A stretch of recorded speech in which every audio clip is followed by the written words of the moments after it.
பக்கத்தில் எங்கள் அக்கா உங்களுக்கு எல்லாருக்கும் தெரியுறாங்களா? எங்கள் அக்கா 5 வருஷமாக அவங்க பேரலிசிஸ் ஆகி படுத்த படுக்கையாக இருக்காங்க. அவங்களுக்கு நடக்க முடியாது. 5 வருஷமாக அவங்களுக்கு கூட இருந்து நடிகைன்ற ஒரு வாழ்க்கையை நான் வாழ்ந்துட்டு இல்லை, அவங்களுக்காகவே எப்படி நான் சேவை பண்ணிகிட்ருக்கேன் அப்படின்னா 5 வருஷமாக அவங்கள குளிப்பாட்டி அவங்களுக்கு சாப்பாடு கொடுத்து 5 வருஷமாக நான் இந்த வேலை யாரும் எனக்கு சப்போர்ட் கிடையாது. நான் ஒத்த பொண்ணாக அவங்கள பார்த்துட்ருக்கேன். நான் ஒன்றுமே கேட்கல மக்களே, நான் ஒன்றுமே கேட்கல. ஓகேயா? நான் இப்போ இந்த வீடியோவை கூட உங்களில் ஒருத்தியாக பேசிகிட்ருக்கேன். ஓகேயா? இவங்கள பார்த்தா அவங்களுக்கு ஒரு ஐயோன்னு வருதில்ல, யாருக்குமே ஒரு கண்ணு கலங்கும்ல. இப்படி ஒரு பேஷண்ட்டு மேலே கூட சில பேருக்கு கருணை வரலையே. நான் என்ன கேட்டேன்? சென்னையில் என் மக்கள் கூட என்னைய வாழ விட்டுருங்க.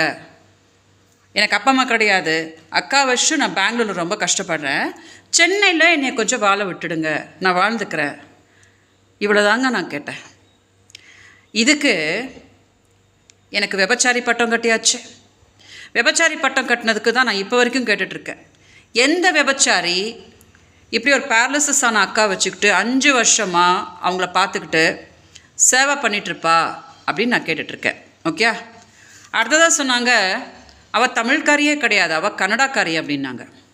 பர்த் சர்டிஃபிகேட்லேருந்து ஸ்டடி சர்டிஃபிகேட்லேருந்து எல்லாம் காட்டி தாய்மொழி தமிழ் அப்படின்னு போட்டிருக்கிறத அண்டர்லைன் பண்ணி காட்டி நான் ப்ரூவ் பண்ணேன்.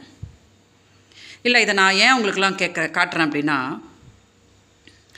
3 பேர் தாங்க உண்மையாக பெங்களூர் கிளம்பி என்னோடய நிலவரம் என்ன அப்படின்னு மக்களுக்கு காட்டினாங்க. ஓகே, ஃபஸ்ட்டு எங்கள் அண்ணன் முக்தார் அகமது அவர்கள் ஃபுல் டீமோடு அக்காவை காட்டி மக்களுக்கு பாருங்கள், அவங்க இதான் அவங்களோட உண்மையான நிலைமை அப்படின்னு காட்டினாங்க. அடுத்ததாக அதர்ம மனோஜ் தம்பி அவர்கள், அடுத்ததாக புரூட்டஸ் தம்பி, மைனர் தம்பி அவர்கள். இந்த 3 பேர் தான் எந்த எதிர்பார்ப்பும் இல்லாமல் பெங்களூர் எங்கள் நிலைமையை பார்த்து அக்காவுக்கு ஆறுதல் சொல்லி அந்த வேலையை பண்ணாங்கங்க. மிச்சவங்க எல்லாருமே என்ன தெரியுமா, எனக்கு விபச்சாரி பட்டம் கட்டி இது வரைக்கும் சென்னைக்குள்ளேயே என்னால் வர முடியலன்ற மாதிரி பண்ணி வச்சுருக்குறாங்க. இதுக்கு தான் நான் ஆளுங்கட்சிட்டு தானே நம்ம விண்ணப்பத்தை வைக்க முடியும். முதலமைச்சர் ஸ்டாலின் சார்ட்டு தானே நம்ம விண்ணப்பத்தை வைக்க முடியும். அப்படி வச்சா பார், அவள் திமுக கைக்கூலி, திமுக அவளை எலெக்ஷன் டைமில் கூட்டிகிட்டு வரான்னு சொல்லி அவங்க மேலே ஒரு அவதூறை பரப்பிக்கிட்டு நான் இந்த வீடியோவில் அவங்களுக்கு உண்மையான நிலைமை காமிச்சிருக்கேன் மக்களே. சரியா? இந்த மாதிரி ஒரு பேரலிசிஸ் பேஷண்ட் மேலேயே அவங்களுக்கெல்லாம் கருணை இல்லை அப்படின்னா, உங்கள்கிட்டலாம் அவங்க ட்ராமா போட்டுட்ருக்காங்களே, அதெல்லாம் நீங்கள் நம்ப போகிறீங்களா?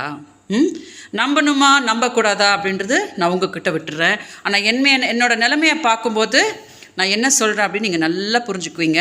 தயவு செஞ்சு மக்கள் பார்க்கும்படி இதை டெலிகாஸ்ட் பண்ணுங்கள். ஏன்னா ரொம்ப முக்கியமான வீடியோ. நான் ஏமாந்த மாதிரி யாரும் ஏமாறாதீங்க. ஓகே? வணக்கம்.